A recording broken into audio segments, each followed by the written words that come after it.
Hello বন্ধুরা, আশা করছি সবাই ভালো আছেন। ইমরান অলওয়েজ অন ফায়ার চ্যানেলের এটা প্রথম গল্প। যদি ভালো লাগে তাহলে কমেন্ট করে অবশ্যই জানাবেন। তো চলুন শুরু করা যাক। কলেজ থেকে বের হয়ে গেটের সামনে প্রায় 10 মিনিট থেকে দাঁড়িয়ে আছে নিধির অপেক্ষায়। কিন্তু কলেজ থেকে মেয়েটা এখনও বের হচ্ছে না। একটু পরে দেখি নিধি তার বান্ধবীদের সঙ্গে হাসতে হাসতে কলেজ থেকে বের হচ্ছে। আমি তাকে দেখতে পেয়ে তার সামনে এগিয়ে গেলাম। নিধি, চলো আজকে একটু পার্ক থেকে ঘুরে আসি। অনেকদিন তো তোমাকে নিয়ে কোথাও ঘুরতে যাওয়া হয়নি। নিধি বলল, না ইমরান, আজকে আমার সময় নেই। আজকে বান্ধবীদের সঙ্গে ঘুরতে যাব বলে ঠিক করেছি। এই কথা বলেই নিধি বান্ধবীদের সাথে নিয়ে হাসতে হাসতে সেখান থেকে চলে যেতে লাগলো। নিধির এই কথাগুলো শুনে আমি যতটা না কষ্ট পাচ্ছি, তার থেকেও বেশি অবাক হচ্ছি। মানুষ কিভাবে এতটা পরিবর্তন হতে পারে সেটাই ভাবছি। কয়েকদিন আগেই তো নিধি এমনটা ছিল না। আমার সাথে দেখা হলে ঘুরতে যাওয়ার জন্য বায়না ধরতো। কিন্তু আমি তাকে অবহেলা করতাম। কেন জানি আমার তাকে ভালো লাগতো না। অনেক বিরক্ত মনে হতো তাকে দেখলেই। 1 ঘন্টা পর পর ফোন করে জানতে চাইতো কি করছি, খাইছি কিনা, আরও অনেক কিছু। নিধির এই ব্যবহারগুলো আরও অনেক বেশি বিরক্ত লাগতো আমার। নিধির ফোন দেখলেই আমি কল কেটে দিয়ে মোবাইল বন্ধ করে রাখতাম। আর যদিও রিসিভ করলে তাকে শুধু ঝাড় দিতাম। তারপরেও বেহায়ার মতো মেয়েটা আমাকে ফোন করেই যেত। এভাবেই কেটে যাচ্ছিল দিন। একদিন আমি ক্যাম্পাসে এসে বসে আছি, মনটা ভীষণ খারাপ। মা বাসায় একটু বকেছিল, তাই মন খারাপ করে বসে আছি। এমন সময় নিধি এসে আমার পাশে বসলো। আমাকে জড়িয়ে ধরে আমার কাঁধে মাথা রেখে বলতে লাগলো, ইমরান, তুমি আগের থেকে অনেক চেঞ্জ হয়ে যাচ্ছ। আগের মতো আর আমাকে ভালোবাসো না। আগে অনেক খেয়াল করতে আমার, এখন আমায় একটুও ভালোবাসো না তুমি। তুমি অনেক পচা। আমি বললাম, নিধি, আমাকে ডিস্টার্ব করো না তো, যাও এখান থেকে, ভালো লাগছে না আমার। আর আমি আগে যেমন ছিলাম এখনও ঠিক তেমনই আছি। নিধি বলল, না তুমি আগের মতো নাই, অনেক চেঞ্জ হয়ে গেছো।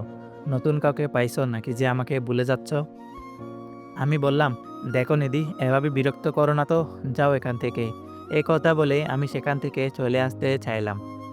পিছন থেকে নিধি আমার হাত টেনে ধরে আমার গালে একটা থাপ্পড় দিয়ে বলল, ইমরান, এটাই তোমার ভালোবাসা? তোমার আমাকে বিরক্ত মনে হচ্ছে না? অবহেলা করছো আমায়? আগে তো এমন ছিল না ইমরান তুমি। প্লিজ ইমরান, আমার সাথে এমনটা করো না। আমি বললাম, নিধি, তোমার সমস্যাটা কি? হ্যাঁ, তোমাকে ভালোবাসি বলে তোমার হুকুম মতো আমার চলতে হবে নাকি? হ্যাঁ, বারবার ফোন করে বিরক্ত করা, এটা কি? হ্যাঁ, এত বিরক্ত করো কেন আমায়? হ্যাঁ। নিধি বলল, এসব তোমার কাছে বিরক্ত মনে হচ্ছে? তোমাকে নিজের থেকেও বেশি ভালোবাসি আমি। তোমাকে ছাড়া থাকতে পারি না, তাই তোমার সাথে এমনটা করি। কিন্তু তুমি এটাকে বিরক্ত মনে করছো। এগুলো বিরক্ত না, ভালোবাসা, সেটা তুমি একদিন ঠিকই বুঝতে পারবে। কিন্তু মনে রেখো, যেদিন বুঝবে তখন আর পাবে না আমায়। এ কথা বলেই নিধি সেখান থেকে কাঁদতে কাঁদতে চলে গেল। সেদিনের কথা মনে পড়তেই চোখে পানি চলে আসতেছে আমার। সেদিন থেকেই নিধি অন্যরকম হয়ে গেল। আগের মতো আমার সাথে কথা বলে না। ফোন দিলে কয়েক মিনিট কথা বলেই রেখে দিত। আমি নিজে ফোন না দিলে সে নিজের ইচ্ছায় একবারও ফোন দিত না আমায়। প্রথম কয়েকদিন ভালোই লেগেছিল নিধির জ্বালা থেকে বাঁচিয়ে। কিন্তু কয়েকদিন পর বুঝতে পারলাম, কি জানি বড় একটা মূল্যবান জিনিস খুব মিস করছি। আর সেটা একমাত্র নিধিকে। আগে যেমনটা আমি নিধির সাথে ব্যবহার করতাম, ঠিক তেমনই নিধি এখন আমার সাথে করতেছে। নিধির এই ব্যবহারে আমার অনেক কষ্ট হচ্ছে। এখন বুঝতে পারছি আমার ব্যবহারে নিধি কতটুকু কষ্ট পেয়েছিল। এ কথাগুলো ভাবতেই বুকটা ফেটে কান্না আসছে আমার। কি করে তাকে এতটা কষ্ট দিতে পারলাম আমি? আজকে আবার কলেজ থেকে বের হয়েই নিধির জন্য দাঁড়িয়ে আছি। আজকে নিধিকে নিয়ে পার্কে যাবই, এই আশায় দাঁড়িয়ে আছি। একটু পরে দেখি নিধি বের হয়ে আসলো। আমি তাকে দেখতে পেয়ে তার দিকে এগিয়ে গেলাম। আমাকে দেখতে পেয়ে সে অন্যদিকে মুখ ঘুরিয়ে রাখলো। আমি গিয়ে তার হাত ধরে বললাম, চলো নিধি, আজকে তোমাকে নিয়ে ঘুরতে যাব। নিধি বলল, না ইমরান, ওই দেখো আমার কাজিন দাঁড়িয়ে আছে, গ্রাম থেকে আমাদের বাসায় বেড়াতে এসেছে।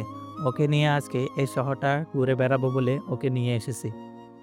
এ কথা বলেই নিধি ছেলেটার হাত ধরে সেখান থেকে চলে গেল। আজকে আরও বেশি খারাপ লাগছে আমার। নিধি আমার সাথে এমনটা করতেছে কেন?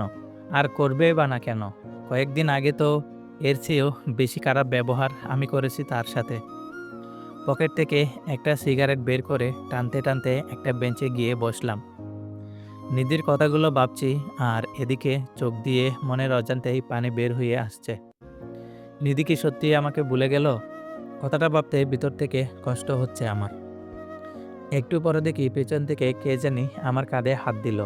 তাকিয়ে দেখি একটা মেয়ে। আরে আপনি কে? আমার গায়ে হাত দিয়েছেন কেন? মেয়েটি বলল, ভাইয়া আমি নিধি আপুর ছোট বোন। আফুও আপনাকে অনেক ভালোবাসে। আপনি কয়েকদিন আগে আফুকে অবহেলা করছেন। আফু সব সময় করে বসে বসে কাঁদতো। তাই আমি আফুকে এই বুদ্ধিটা দেই, যেন সেও আপনাকে অবহেলা করে। কিন্তু জানতাম না আপনি এতটা কষ্ট পাবেন। প্লিজ ভাইয়া আমাকে মাফ করে দেন। আপনার মতো আফুও পুকুর পাড়ে বসে বসে কাঁদছে। মেয়েটার কথা শুনে আমি কাঁদবো না হাসবো কিছুই বুঝতে পারছি না। এক দৌড়ে পুকুর পাড়ে গিয়ে দেখি নিধি বসে বসে কাঁদছে। আমি কোনো কিছু না ভেবে দৌড়ে গিয়ে তাকে জড়িয়ে ধরে কাঁদতে লাগলাম। নিধি বলতে লাগলো, আমাকে মাফ করে দাও ইমরান। আমি তোমাকে অনেক কষ্ট দিয়েছি। প্লিজ ইমরান, মাফ করে দাও আমায়। এ কথা বলেই আমাকে জড়িয়ে ধরে কাঁদতে লাগলো। নিধির কথা শুনে আমি অবাক। মাফ চাওয়ার কথা আমার, আর মাফ চাচ্ছে সে নিজেই। আজকে নিজেকে আরও বেশি বড্ড অপরাধী মনে হচ্ছে। কি করে এরকম একটা মেয়েকে কষ্ট দিতে পারলাম আমি? নিধির কথা শুনে আমি তাকে আরও শক্ত করে জড়িয়ে ধরে কাঁদতে লাগলাম। আর সে আমাকে এমনভাবে জড়িয়ে ধরে কাঁদছে যেন আমি কোথাও হারিয়ে যাচ্ছি। সত্যি মেয়েটা আমাকে অনেক বেশি ভালোবাসে। আমি হারাতে চাই না তাকে। জানি নিধির মতো আর কেউ আমাকে ভালোবাসবে না। তাই বলি, যাকে ভালোবাসবেন তাকে কখনো অবহেলা করবেন না। একজন মানুষ সব মেনে নিতে পারে, কিন্তু নিজের মানুষের দেওয়া অবহেলাটা মেনে নিতে পারে না। তাই নিজের ভালোবাসার মানুষকে কখনো অবহেলা করিয়েন না।